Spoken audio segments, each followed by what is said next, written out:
Okay, so today I am going to be talking about my least favorite books of the year. I brought it down to 3 books because while there are plenty of books that I could probably go in on for particular reasons, there's only 3 books that I just downright didn't like.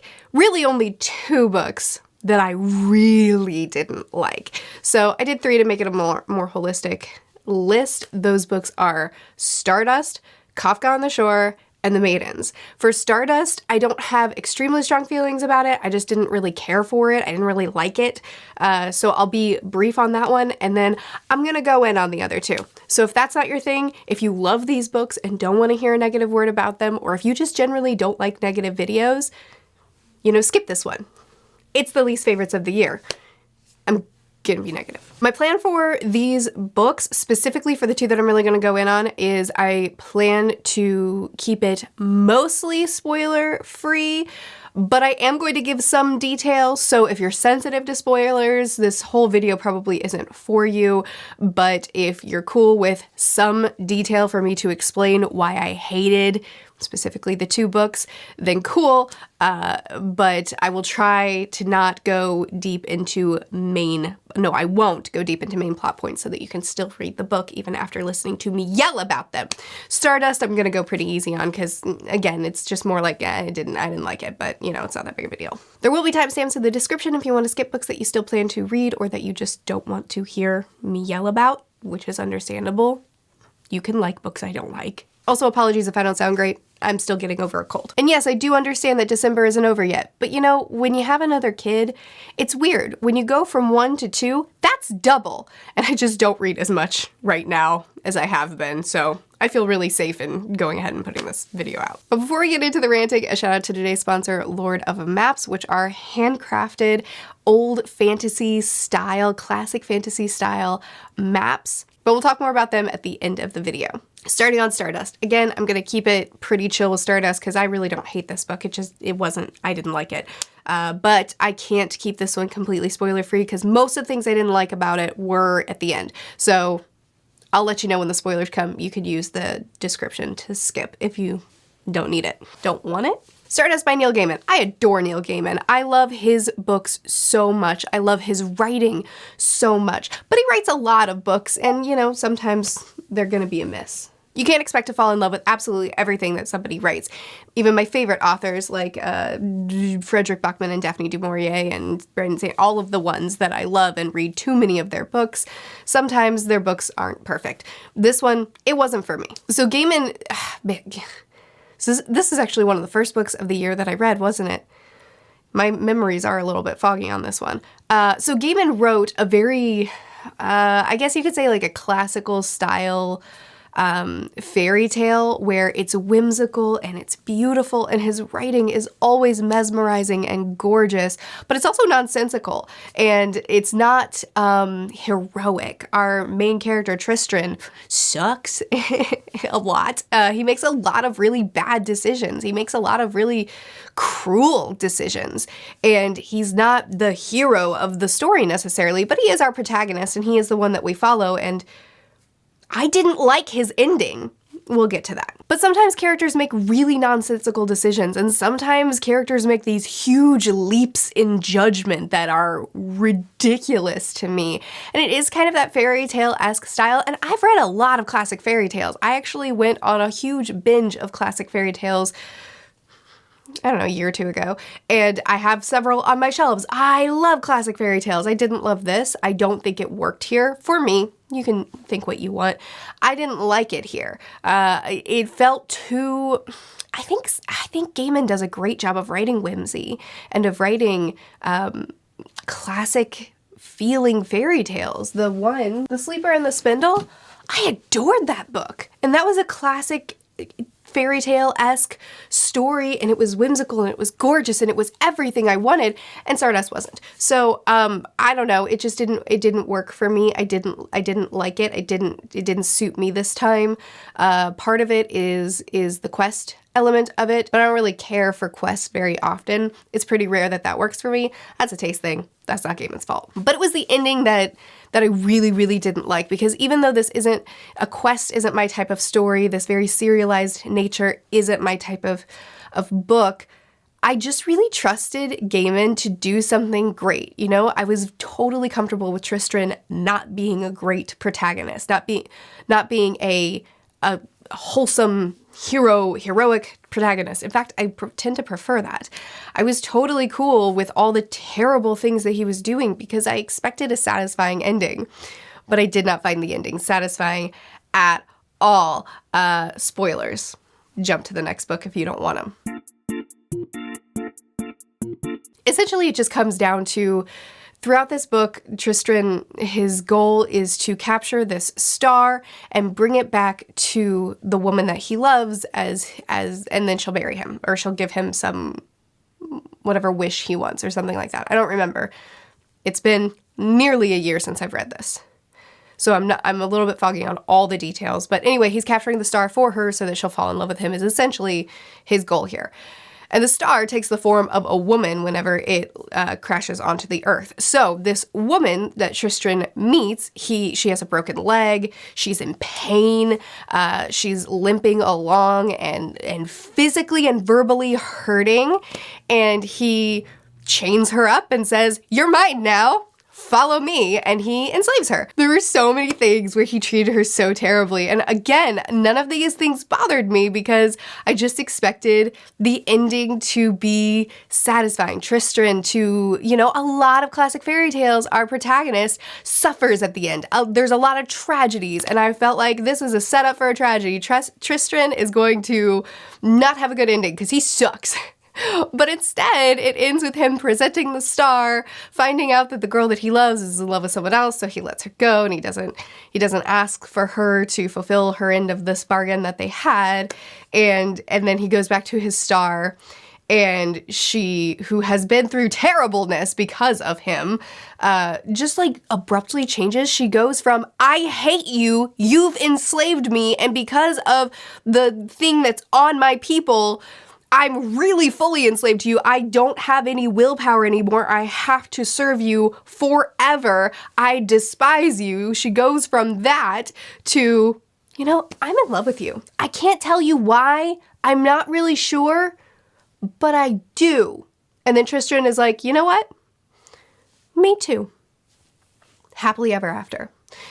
And it's weird because this very abrupt shift is normal for fairy tales, yet it just felt like Stockholm Syndrome. I mean, there was just nothing there to make me believe this. Now, granted, the movie was better in this regard. I watched the movie, and the more gradual, them kind of developing enemies to lovers, camaraderie, it felt a lot more natural. And I don't know. Maybe people put the two together if they've read the book and watched the movie. Maybe people kind of like mesh the two together and forget that the book was so abrupt. But the book was so abrupt, and I didn't like it. This is a really well-loved book. I mean, really well-loved book, so I'm not trying to spit on your favorite. I didn't like it. I said I'd keep this one brief. I lied. Look at me. I'm super good at lying when I say I'm going to be brief on something. Next up, Kafka on the Shore. Another really well-loved book. Oh man, I am just fishing for anger. Oh well, I didn't like the book. So, Kafka on the Shore. I rewatched my review for this particular book before I sat down to film, because again, I read this closer to the beginning of the year, but it's burned into my memory. And I think I did a great job with that review, actually. I think that I did such a good job of very thoroughly explaining all the reasons this story didn't work for me. And I included screenshots. And I do very, very strongly remember that digging through that book again to find the screenshots to attach, to be able to showcase that what I'm saying is not exaggerated, I took years off my life. So go check out that video, please, if you want more details on this book. Let me talk about Kafka. Kafka on the Shore by Haruki Murakami. I've read two of his books now, Sputnik Sweetheart and Kafka on the Shore. So Sputnik Sweetheart, I kind of liked, I kind of didn't like. I was very interested. It was easy to read, and I blew through it, and I was fascinated, but some things didn't work for me. And I talked about it in a video, and people said, just read one of his masterpieces. That one's a little bit less well-known. Read one of his masterpieces. Then you'll see. And Kafka on the Shore was recommended a lot. Ha ha! Oh, This is a well-loved book. This has won awards. People adore this story. So don't take my word for it, but please let me yell a little. So after reading 2 of his books, I can't say that I'm a master on understanding his work, but I can say that I think I see some themes that are probably consistent throughout all of his books. So I'll tell you that Murakami really loves to write stories that are very complex and that are a web, and books that weave the supernatural into reality in a way with no explanation. Neil Gaiman does this a lot too. I love the way Gaiman does it usually. But anyway, you'll have this normal story in the real world that's sometimes very mundane, and then the supernatural will just weave itself in and out with no clear direction of where it's coming from or where it's going or when it'll enter the story again. And it's just there, and the reader has to accept it.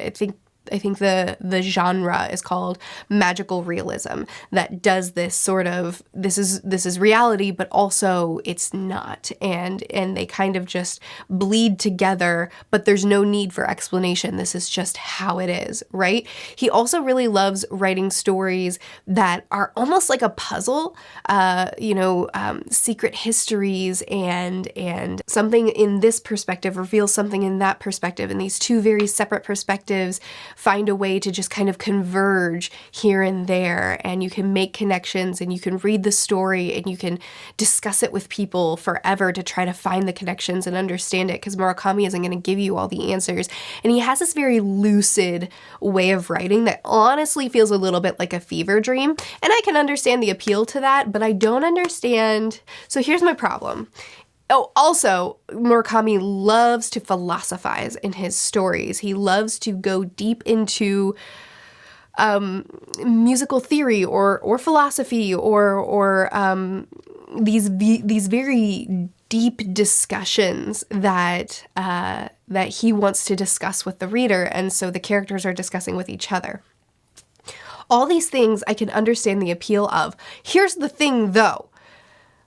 Murakami chucks so much in between all those things that are just terrible. There's so many things that pop up in his books that I genuinely feel I think that to enjoy his stories, there have to be so many things that you read and go, didn't like that. I'm gonna pretend it's not there and focus on all the good stuff. Because there's so many things that Murakami interrupts his good story with that don't need to be there and that aren't enjoyable. I also just think the man needs a really good editor, because there are so many scenes that are so long and drawn out for no reason. I remember at one point, one of our main characters, I haven't even told you what the book is about. Okay, fine. There's 2 main characters that we follow. There's Kafka, who's 15 at the start of the book. I'm pretty sure. I think he turned 16 at some point, if I'm remembering that correctly. And he's running away from his father, and he's trying to run away from this prophecy, this curse on his family that he is going to, what was it? He's going to his sister and have sex with his mom. And I think there was one other element to it as well, but I don't remember. And it's kind of like this fighting fate. Can you fight fate? Can you get away from fate? But also Kafka is like ready to go. He's chill with this, honestly. Like, he's trying to run away with it, but also away from it, but also anytime it presents itself, he's just like, okay, here's my fate. Let's do it. Woo. I don't know. But then you also have Nakata, who is just wonderful. And he, after an injury, he was in a coma, and then he woke up from the coma and lost his ability to read and write, and there were other restrictions on him, but he also gained the ability to speak to cats. And a lot of the supernatural stuff that happens in this book is in Nakata's perspective, at least at first. It's very heavy on his, and like I said, the 2 perspectives really do they come together in a really interesting way. And I do think that he's really good at that. I think he's really good at making these things come together and connect, and he's good at the subtleties of connecting things without making it in your face. But oh my goodness, is he not good at subtleties in other ways? If anything horrendous is happening in this book, Murakami doesn't want to tell you about it. He wants to write a new book on it. If there's going to be a scene, you're going to know every single detail that happens in that scene, and it's going to go on for a long time, and it's going to be written terribly. If there's gonna be a scene about somebody who wants to cut open still living cats and eat their still beating hearts, do you know that we're gonna have so many pages of that? And don't worry, he's gonna do it to a lot of cats. We're not gonna watch it happen just once and then understand, oh, okay, he's gonna keep doing this. No, we're gonna watch it happen in excruciating detail to just a line of cats over and over and over and over again. You're gonna see it all. There's no subtlety. When he wants to go dark, there's no subtlety. There's no holding back. But there's also scenes like Nakata, who goes into a really, really long sleep and sleeps for days. And then I think it was Oshima, if I'm remembering correctly, who goes on talking about how long Nakata's been sleeping, and he talks about it for pages, and then Nakata wakes up, so Oshima needs to tell Nakata how long he's been sleeping. So he tells him. Even though he just told the reader, he tells Nakata too, for pages, and then comes up with analogies of, wow, it felt like this. This is how long it felt. It's like this other thing that's super long. Let me talk about it forever. It's just these mundane things that just drag out, or these horrendous things that drag out far longer than they need to. And then the book is also just littered with, I talked about there's these spiritual, supernatural things that bleed into the real world, and all that's really interesting and cool. But then you've got like not subtle supernatural things that bleed into the world, and it feels mythical and it feels wonderful. You've got stuff like this spiritual being has taken on the body of Colonel Sanders, and Colonel Sanders is walking through the real world as a pimp, working as a pimp in this book. And there's stuff like that all throughout the book too, where it's just like, this is too ridiculous for me. I can't take this seriously. And also just the sheer number of times that Murakami finds a way to talk about genitalia. I mean, like, any chance he gets, he brings up an erection. Any chance he gets. And honestly, I don't think I'm that much of a prude, maybe a little, who knows, but it's just like, it doesn't even fit sometimes, like drinking water and then feeling it fill up your, why? That doesn't even make sense, man. It's like there's so many interesting things that he does. There's so many interesting storytelling things that Murakami does, and I could genuinely be a big fan of his work because it is so trippy and otherworldly and strange and odd, yet really prettily written and really readable. It's so readable. It's so easy to just like sink into it and keep wanting to go. But then there's these extremely ridiculously gruesome things or ridiculous things, or this long break for characters to philosophize, and sometimes it's interesting and sometimes it's just not, or just these random things like what I just described with the water, but they're everywhere in the book where it's like, sir, do you know anatomy? Do you know bodies? Like women getting turned on and then suddenly spontaneously having their periods because they're aroused. This happened in both the books, and I've seen commentary people talking about it happening in other of his books. So anyway, I didn't like the book. It's a really well-loved book. It's won awards. People I follow on YouTube who have similar taste to me, who I love, and I love their videos, love his books. And I wonder if I read a different version, maybe. Maybe I read a version where it's the book, but then also somebody just crammed a bunch of random stuff that doesn't need to be in there just to make me hate it. All right, I'm done. It's a well-loved book. Don't take my word for it, but also, why are these things in there? All right, we're gonna end on The Maidens, which is the one, so all three of these books that I've talked about in this video, or that I'm about to talk about, all of them have their own dedicated reviews. They'll all be linked in the description. Go check them out if you feel like it. They're there. And with Stardust and Kafka on the Shore, I tried to keep it pretty chill. I was honest about the things I didn't like, but I tried to keep it pretty chill. The Maidens is the one that I went in on, so I'm not sure. I mean, do you want to see me go in on it again? I will, because I hated it. This is the one that I disliked the most, because it could have been something good, but instead, it's just so bad. All right, The Maidens. It is a book that was written and published. Okay. So we follow Mariana, who's our main character, who's a licensed, trained, reputable therapist. Can you believe it? I couldn't. Her daughter, of sorts, she's her niece, I think, if I'm remembering correctly, and Mariana's kind of taken her in as her own. Her and her late husband took her in as her own and kind of helped raise her. And so her daughter, who's off at university, her friend was brutally murdered, and she's scared. So she calls Mariana. So Mariana comes to try to be there for her, and then ends up stumbling into pretending to play acting a detective. It's one of those books where the murder happens, the detectives are incompetent, so our main character, who has no training and no reason to be doing this, takes it on herself to go trample all over crime scenes and try to solve the murder themselves. But she's terrible. Mariana's a terrible protagonist. She's so frustrating because her daughter, Zoe, tells her, I think X did it and here's why. And so Mariana says, I'm gonna incriminate him. And she makes it her mission to, again, trample all over crime scenes, search the murdered victim's room and interrogate people that she has no right to do, lie around every corner, consequence-free, in order to find this person out and prove that they done it. But she doesn't know what she's doing, and honestly, I don't understand how she wasn't arrested. The detectives don't know what they're doing either, and can't be bothered to follow a clue or to look at a suspect in the face and say, you should be removed from this situation. So just in general, we're dealing with a bunch of incompetent fools. This is actually really hard not to talk about in spoilers because it is a mess. It's dark academia.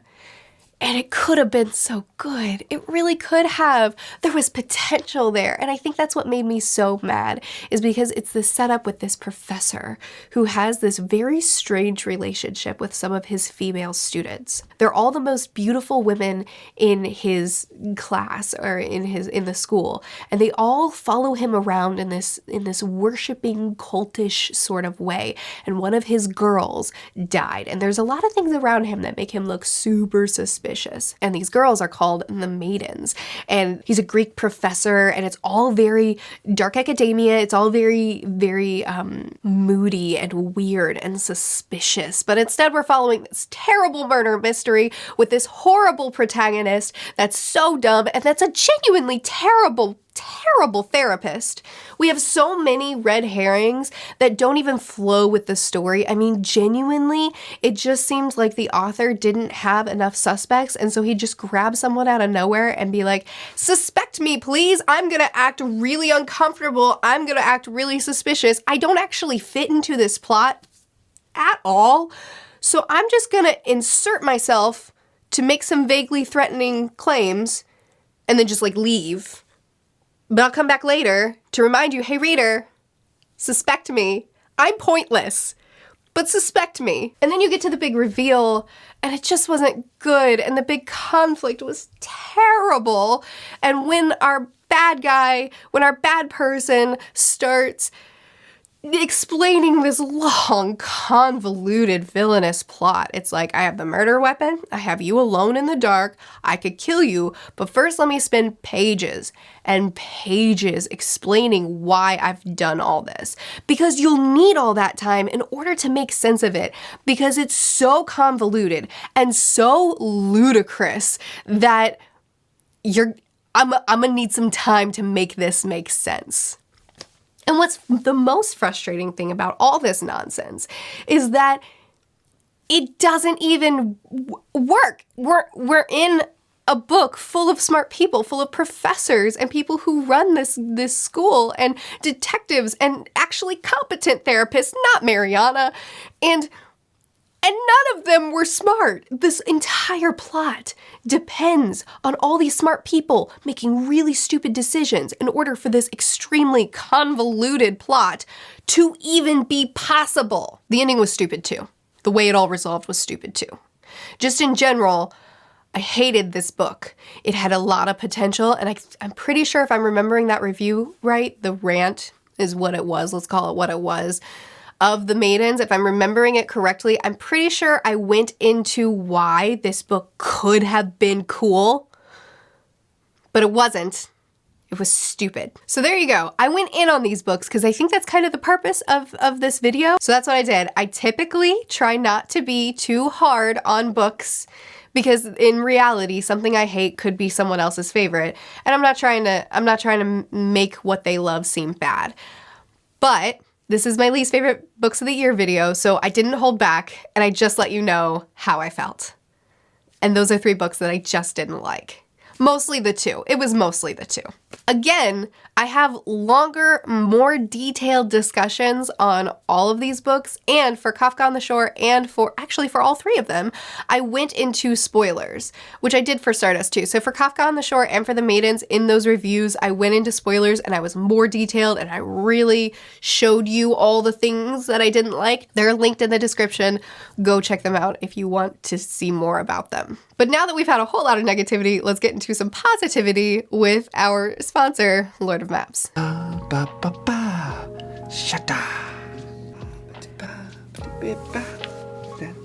That map is bad. What? I'm just being honest. It's not good. What? You think you can do better than this? Yeah. Yep. Show me. Ta-da. You're kidding me. I just, I just drew that just now. It's in a frame. No. You had time to frame it? I don't think it is. I don't think it's in the... I put it in a frame. Presentation, everything.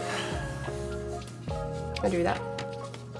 Lord of Maps! So today's sponsor, Lord of Maps, are hand-drawn maps. As of right now, they have 50 states and 15 countries and regions to choose from, but they're constantly working on more. He's actually working on some cities right now as well, so the collection is growing and growing. Lord of Maps right now is made up of 2 guys, the man who hand draws each and every one of the maps, and his brother who joined on to help with marketing. The maps are so gorgeous and so reminiscent of classic fantasy style maps, but just of places that we're personally attached to. I highly recommend checking them out. I've already gotten several for my home, and I'm starting to buy some for Christmas gifts for my friends and families because they're just really cool. And in purchasing from them, you are supporting a very small company with 2 really cool guys. Be sure to check them out. They will be linked in the description of this video, as well as a discount code. So there you go. That's the video. I hope you enjoyed it. I don't go negative on the channel very often at all, so I hope you had fun this time. Those are my least favorite books of the year. I will come back to you next week with my favorite books of the year. It'll be a lot more positive. Hopefully you'll enjoy it. I post videos every Tuesday and Friday. I'll see you again soon. Bye.